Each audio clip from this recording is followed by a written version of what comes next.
वित्त मंत्री निर्मला सीतारमण ने वीडियो कॉन्फ्रेंसिंग के जरिए इंडियन ग्लोबल फोरम में हिस्सा लिया। इस दौरान उन्होंने कहा कि वैश्विक निवेशकों के लिए भारत पूरी तरह से सुरक्षित है। साथ ही उन्होंने कहा कि पिछले 9 सालों में अर्थव्यवस्था को मजबूत बनाने के लिए कई महत्वपूर्ण सुधार किए गए हैं। इंडिया ग्लोबल फोरम में वीडियो कॉन्फ्रेंसिंग के जरिए वित्त मंत्री निर्मला सीतारमण ने हिस्सा लिया।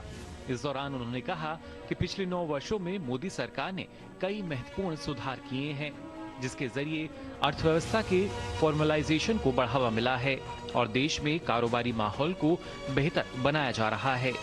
वित्त मंत्री ने कहा कि केंद्र सरकार आर्थिक विकास की गति को तेज करने के लिए प्रणालीगत सुधारों के लिए प्रतिबद्ध है और वर्तमान वैश्विक परिदृश्य के बीच भारतीय अर्थव्यवस्था तेज गति से बढ़ रही है।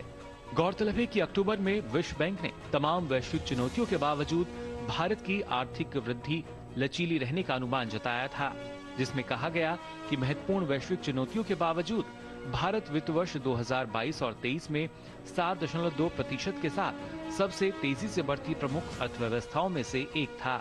विश्व बैंक ने वित्त वर्ष 2023 और 24 के लिए भारत की सकल घरेलू उत्पाद की वृद्धि दर 6.3% रहने का अनुमान लगाया है, जो चीन की तुलना में अधिक है। वहीं सेवा क्षेत्र की गतिविधि 7.4% की वृद्धि के साथ मजबूत रहने की उम्मीद है, तो निवेश वृद्धि भी 8-9% की दर के साथ मजबूत रहने का अनुमान है।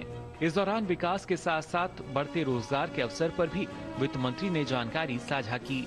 वहीं इंडिया ग्लोबल फोरम में India middle east Europe economic corridor पर वित्त मंत्री ने कहा कि IMEC एक दीर्घकालिक विचार है और प्रस्तावित गलियारे को आगे बढ़ाया जा रहा है, क्योंकि भारत के मध्य पूर्व देशों के साथ बहुत अच्छे संबंध हैं। IMEC एक मल्टी मॉडल आर्थिक गलियारा होगा जो अलग अलग बंदरगाहों और रेल मार्गों को जोड़ते हुए व्यापार की एक नई दशा और दिशा तय करेगा, जिसका सभी फायदा सभी देशों के साथ साथ भारत को भी होगा। कार्यक्रम के दौरान एक सवाल के जवाब में निर्मला सीतारमण ने कहा कि भारत निवेशकों के लिए पूरी तरह से सुरक्षित है और वैश्विक निवेशकों को घबराने की आवश्यकता नहीं है।